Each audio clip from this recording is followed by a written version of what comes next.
It makes such perfect sense. Such perfect, rational sense.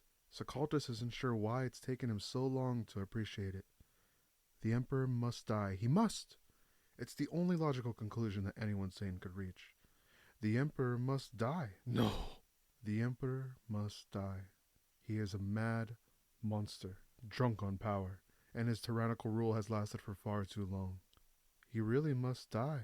No! He must die now. It's the only way to stop the war. It's the only way to protect the human race. The Emperor must die immediately. Please, stop! He must be put down and destroyed as quickly as possible. And who better to do that than the men built to guard his life? Who else is strong enough? Close enough? Please. Please. Who else has the peerless clarity of mind to understand the perfect, rational sense of it? The Emperor must die. I can't. Take that spear. No. Plunge it through him. Free the species. Shut up! It's all been arranged. The stage is set. Everything is ready. The Emperor won't see it coming because he's a mad monster and utterly deranged. All the hard work's been done. He's been brought out of hiding to his place of execution.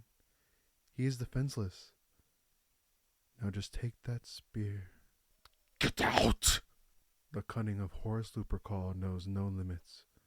There is a reason his father named him War Master.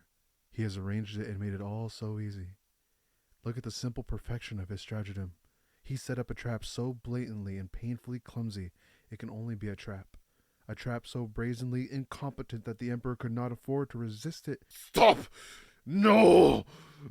No! He laid bait so staggeringly unsubtle that it spoke to delusion, to a loss of faculty, to hubris and arrogance, and beckoned with such graceless inelegance that even the infallible master of mankind was convinced his first found had lost his wit. You will stop! And so the Emperor, proud and mad as he is, rushed into it, knowing full well it was a trap, yet arrogant enough to think he was ready for it, ready for anything, more powerful than anything, more mighty than... No! No, indeed.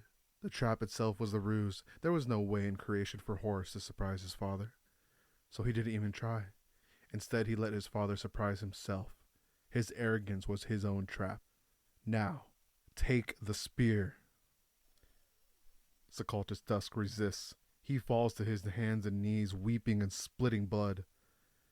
The feral ingenuity of Horus Lupercal has undone him entirely. It has undone them all. Choking on his own gore, he goes into violent convulsions as he tries to break the insidious control that has been placed upon him. He wants to get up, needs to get up, and defend his king and master. Some of his brethren have collapsed, stricken like Secaltus, but many of the other companions have already turned on him. Part of Secaltus's brain, the part that he is resisting with every fiber of his being, is telling Secaltus to get up and join them. It is screeching at him to become the utter contradiction of his nature. There is pain in his chest, an invisible knife through his heart pinning him to the deck. All he can do is lie there, shaking and fitting, witnessing the horror as a blood-dim vision. A vision of atrocity, of heresy, of natural law undone and duty desecrated, of the most shameless infidelity. A king turned on by his royal bodyguard.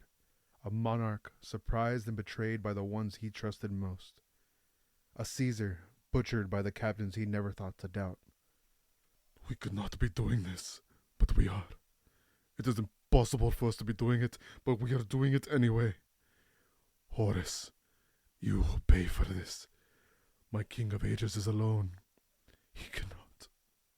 Blood jets. The master of mankind decapitates Sentinel Warden Cleoton before Cleoton can skewer him with his lance. The Lord of Terra catches Sentinel Warden Cazadris and Heteron companion Kentara on the backswing of his burning blade as they rush him. He deflects Shield Captain Damorsar's halberd and cuts him in two.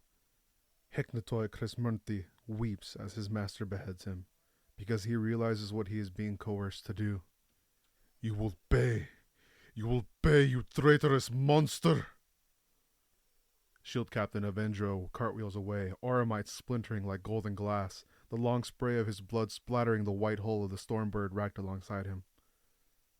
The trap was in us all along. There was nothing waiting for us at all. Your doors were wide open, and your shields were down. There were no surprises waiting for our master, except your profound mastery of the immaterium, which we woefully have underestimated.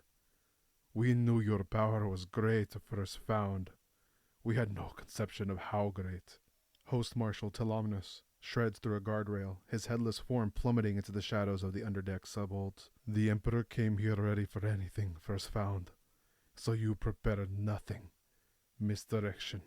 He was looking everywhere except at himself. With his attention held, you reached in and with formidable sleight of hand, took away his readiness. You took away his focus and determination from the moment he arrived. You took it from all of us.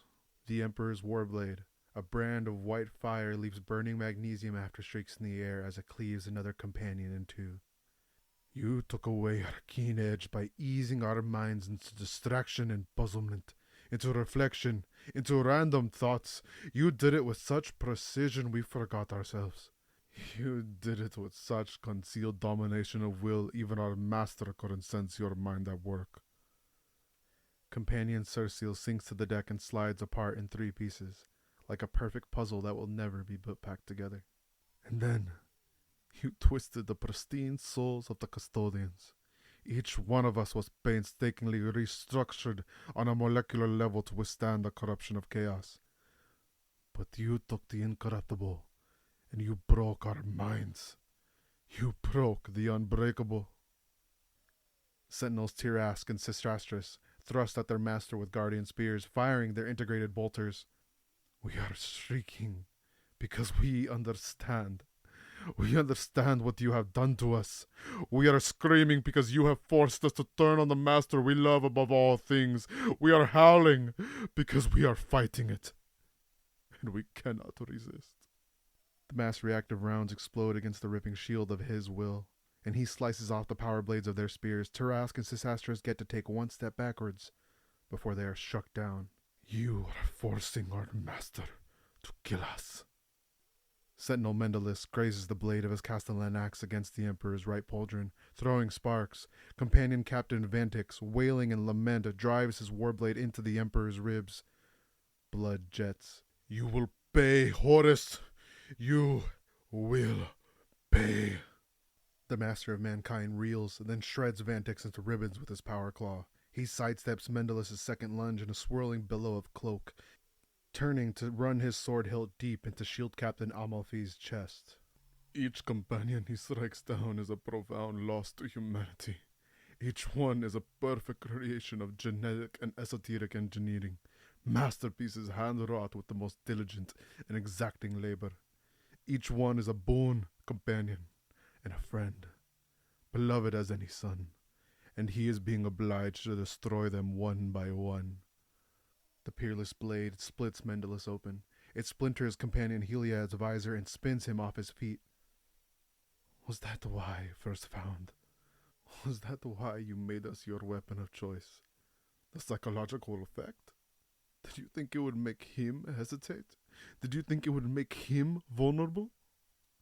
You clearly do not understand at all. Vestarios Enteron drops to his knees, clutching his ruined torso.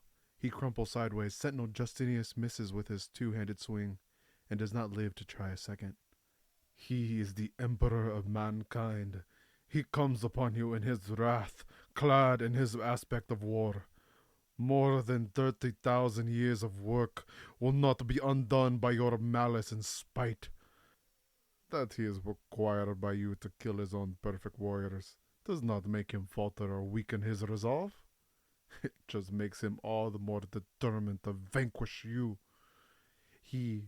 Beam energies rip across the flight deck. The Master of Mankind is knocked down. Oh, Golden Throne. The Emperor has fallen against the side of another Stormbird, denting the armored flank and shaking it on its launch rack. The Theranatoi squads closing in on him, encircling him, the blood of their tears streaming down the ornate golden work of their Terminator armor. Their Adrathic weapons cycling for another salvo. No, my master, no. He cannot let them hit him full beam again. The Emperor leans for a split second against the Stormbird, fighting down the lingering pain so he can refocus his will. A squad of Hypnotoi vault the guardrails to their master's right, racing up the launch ramp to flank him. The relic weapons of the Theranatoi glow with power. The Emperor raises his hand. Imperial lightning ripples out, a brilliant neon blue. The searing forks scorch the deck and hurl the Theranatoi into the air like sheaves of corn caught in a cyclone. One ricochets off a ceiling hoist, fragmenting. Two tumble over the platform edge and plunge down the shaft of the Thorough deck elevator. Two more hit a rack Stormbird so hard that their armored bodies punch through the hole like a breacher rounds. Four hit the deck with enough force to leave craters. One explodes purely out of the power system of a Zdrastic beamer, jarring to critical instability. The catastrophic detonation throws others off their feet. They sprawl on the deck around Secautus and the other handful of companions, convulsing in resistant seizures. Secautus rolls onto his side, shaking. He tries to rise, but he can't. He tries to reach for his spear, then pulls back his hand. He knows that if he touches it, the urge to use it against his master will become impossible to resist. He sees the Hypnotoi bearing down the ramp on his master's right. He sees his masters turn and look at the deck supervisor's console on the chamber wall 100 meters away. He sees his master tense and spear the console with a telekinetic pulse, and then duck to his knees. The ramp's ion launch catapult fires the Stormbird he was thrown against. It slams over him, past him. Fueling cables stretch and snap in clouds of sparks. Its engines and systems are dead, so it is merely dead weight, slung by the ion rail's accelerator. The Stormbird mows down and pulverizes the Hypnotoi on the ramp. It keeps going, starting to tumble down the entire kilometer length of the rampway in an expanding, seething fireball, and finally obliterates as it impacts the invisible integrity fields at the deck mouth. The Emperor rises to his feet. Loss, bitter pain, and fury have broken the lulling spell of indecision woven by the warp. His will is now entirely clear and engaged. Before any more of the screaming custodians can move or rise or act, he enforces it fully. The deck lamps dim. Guide lights blow out, consoles short and explode. Cables spit cinders and sag from the ceiling systems. All the custodians still alive drop. Secautus collapses onto his face. They are all screaming and writhing. It is no longer in torment or grief. It is simply in pain. Pain will do it. The Emperor applies more. Shrieking, Secautus can hear his master's booming wrath inside the buckling bones of his skull. I will burn your touch out of them, first found. Do you see what I am now? Do you see what is coming for you?